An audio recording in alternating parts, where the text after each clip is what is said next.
Hello दोस्तों, स्वागत है आप सभी का फिर से एक नई क्लास में। तो आज की क्लास में हम लोग पढ़ने वाले हैं उत्तल लेंस के लिए यूवीएफ में रिलेशन। तो लिखेंगे उत्तल लेंस के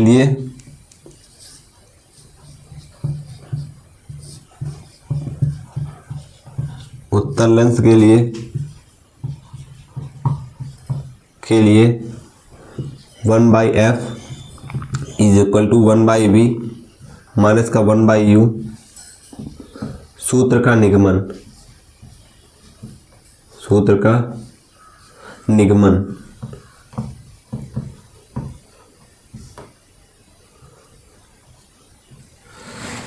तो इसमें क्या लिखेंगे बताएंगे। माना एक पतला लेंस L है जिसके मुख्य अक्ष पर एक वस्तु AB रखी है जिसके द्वारा बना प्रतिबिंब A1 B1 है। देखें कि इसकी प्रकाशीय केंद्र से वस्तु की दूरी जो होती है वो U से लिखी जाएगी। लेफ्ट साइड की दूरी है तो निगेटिव से होगी और राइट साइड की दूरी है तो पॉजिटिव से लिखी जाएगी। प्रकाशीय केंद्र से और प्रतिबिंब तक की जो दूरी होती है V से लिखी जाती है। प्रकाशीय केंद्र से फोकस तक की जो दूरी होती है वो F से लिखी जाती है।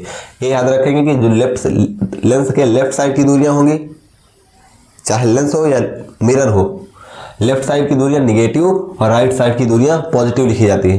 तो इसमें क्या लिखेंगे, माना एक पतला लेंस L है जिसके मुख्य अक्ष पर एक वस्तु AB रखी है जिसके द्वारा बना प्रतिबिंब A1 B1 है। लेंस के प्रकाशीय केंद्र से वस्तु, प्रतिबिंब और फोकस के बीच की दूरियां क्रमशः U, V तथा F हैं। तो लिखेंगे इसमें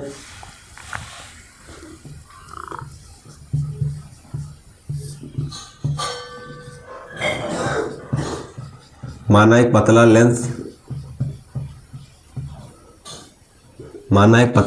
L है जिसके मुख्य अक्ष पर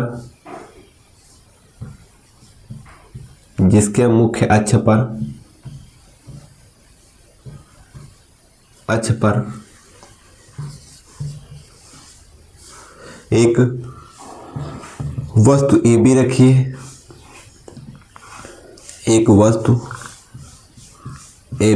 है। जिसके द्वारा बना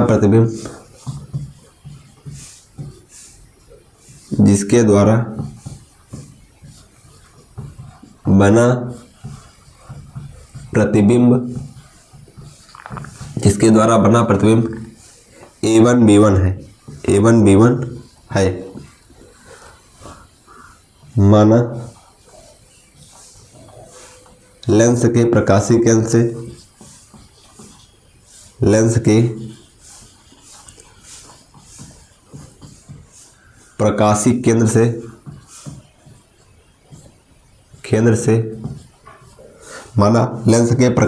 से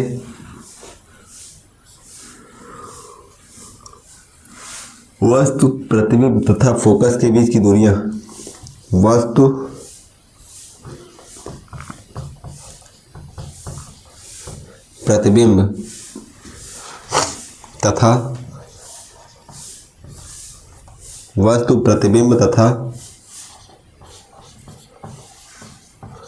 फोकस के बीच की दूरियां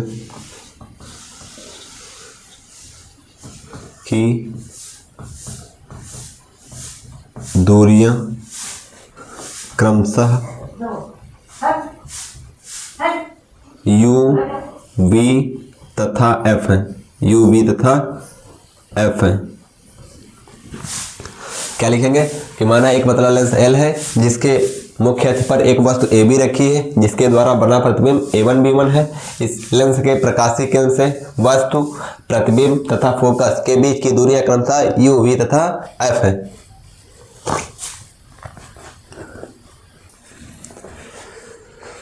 फिर लिखेंगे इसमें त्रिभुज ABC तथा A1 B1 C में, इसमें देखेंगे जो त्रिभुज ABC है और A1 B1 C है, इसमें देख रहे हैं कि एक कोण एक है B और एक कोण है B1। तो ये जो है 90 डिग्री के हैं। एक कोण है B और एक है B1, ये दोनों 90 डिग्री के। और ये देख रहे हैं ABC में जो C वाला है और A1 B1 C में जो C वाला, ये उभयनिष्ठ मिल रहा है और चाहे तो हम कह सकते हैं कि शीर्षाभिमुख है। एक उभयनिष्ठ भी है क्योंकि दोनों में आ रहा है, और दूसरा शीर्षाभिमुख भी है क्योंकि गुणे की आकृति जैसा बना रहा है, तो गुणे की आकृति जैसा बनेगा अगर तो शीर्षाभिमुख कोण कहलाता है। ये कोण शीर्षाभिमुख कोण एक दूसरे के बराबर होते हैं, तो ये शीर्षाभिमुख भी है और उभयनिष्ठ भी है। तो चाहे लिख दें उभयनिष्ठ या फिर लिख दें शीर्षाभिमुख। अगर एक त्रिभुज के दो कोण दूसरे त्रिभुज के दो कोण के बराबर है तो त्रिभुज समरूप माना जाता है। कैसे? एंगल समरूपता कसौटी से, क्योंकि एक त्रिभुज के दो कोण दूसरे त्रिभुज के दो कोणों के बराबर है। और फिर क्या करेंगे, इन दोनों त्रिभुजों में लगाएंगे भुजाओं का अनुपात, दोनों त्रिभुजों में लगा देंगे भुजाओं का अनुपात। तो लिखेंगे इसमें त्रिभुज ABC तथा A1B1 C में, ये दोनों त्रिभुज समरूप हैं, तो लिख देंगे त्रिभुज ABC समरूप है A1B1 C के।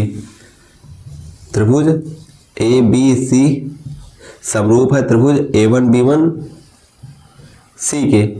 कैसे? तो बताएंगे एंगल समरूपता कसौटी से, समरूपता कसौटी से, एंगल समरूपता कसौटी से। फिर इसमें लगाएंगे भुजाओं का अनुपात। कैसे?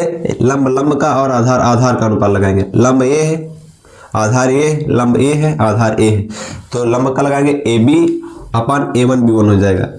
AB अपान A1B1 A1B1 हो जाएगा बराबर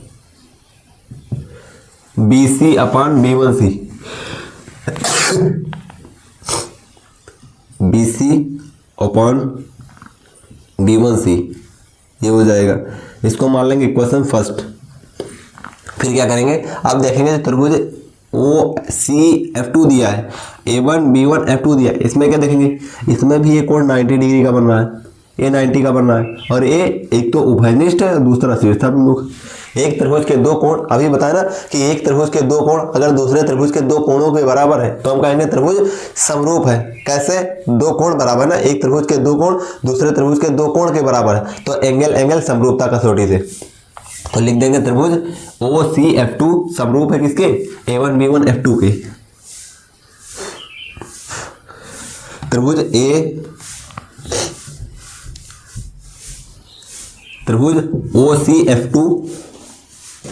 OCF2 समरूप है A1B1 F2 के, A1B1 F2 के,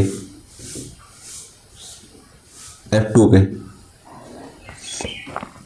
एंगल समरूपता कसौटी से, समरूपता कसौटी से, एंगल समरूपता कसौटी से। फिर इसमें भी लगाएंगे भुजाओं का अनुपात। क्या हो जाएगा? लंब का, आधार का। तो इसमें लंब क्या है? OC और इसमें A1B1, OC अपान A1B1, OC अपान A1B1,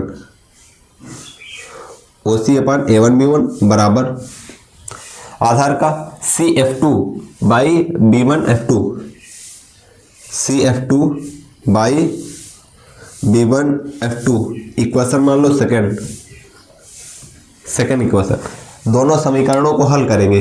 देखो लिखा OC, ध्यान से देखना, OC और जो AB है ये क्या बराबर नहीं है? बराबर है, तो लिख देंगे OC जो है वो बराबर है किसके? OC बराबर है AB के, OC बराबर है AB के। लिख देंगे OC बराबर है AB के, OC बराबर है AB के। तो जब OC AB के बराबर है तो क्या हम OC की जगह पर AB नहीं लिख सकते? लिख सकते हैं ना। तो लिख देंगे AB अपान A1B1 बराबर CF2 by B1 F2 equation मान लेंगे second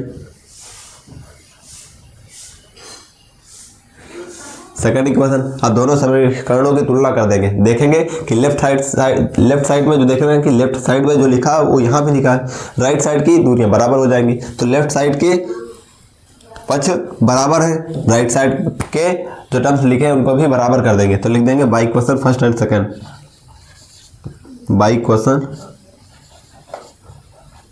equation first and second तुलना करो तो हो जाएगा BC बाई B1C बराबर CF2 by B1F2 CF2 by B1F2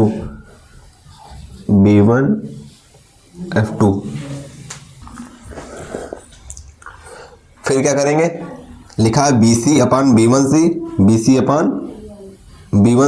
CF2 by B1F2 अब रखेंगे दूरियां। BC की दूरी पता है, BC के बीच की दूरी U है, B1C V है, CF2 F है, B1F2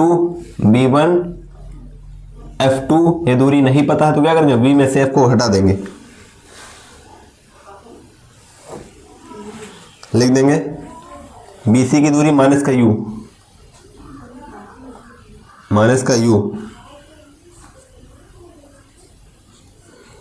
B1C के बीच की दूरी V बराबर CF2 F V1F2 इसके बीच की दूरी नहीं पता तो क्या करेंगे, V में से F को घटा देंगे, ये दूरी आ जाएगी V माइनस F। इसका गुणा इधर, इसका गुणा इधर कर देंगे, बाई क्रॉस मल्टीप्लिकेशन, कैंची गुणा करने पर लिख देंगे by cross multiplication, by cross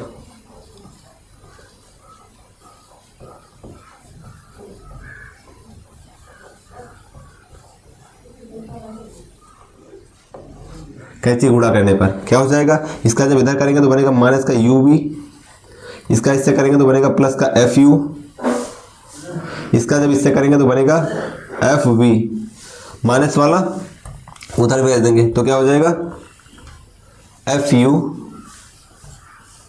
या तो इसको पहले लिख लो इसको बाद में लिख लो, तो माइनस का FU प्लस का माइनस का UV बराबर FV, दोनों पक्षों में UVF से भाग करने पर लिख देंगे, दोनों पक्षों में UVF से भाग करने पर, दोनों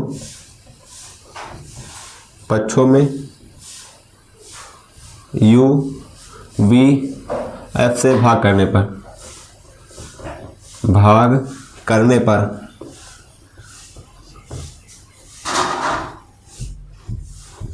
दोनों पक्षों में UVF से भाग करने पर कर दो भाग तो क्या हो जाएगा, यह हो जाएगा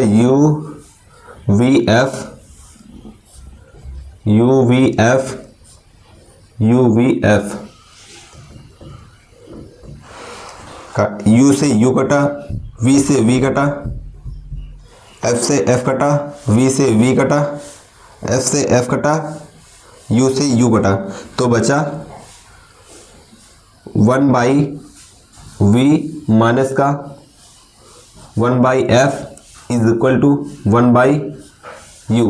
निकालना क्या है, 1/F is equal to minus 1/V minus का 1/U, तो F को उधर भेज देंगे, U को इधर ले आएंगे तो हो जाएगा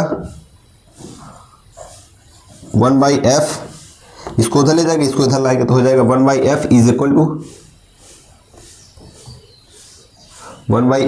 टू 1/V माइनस का 1/U, यही निकालना था।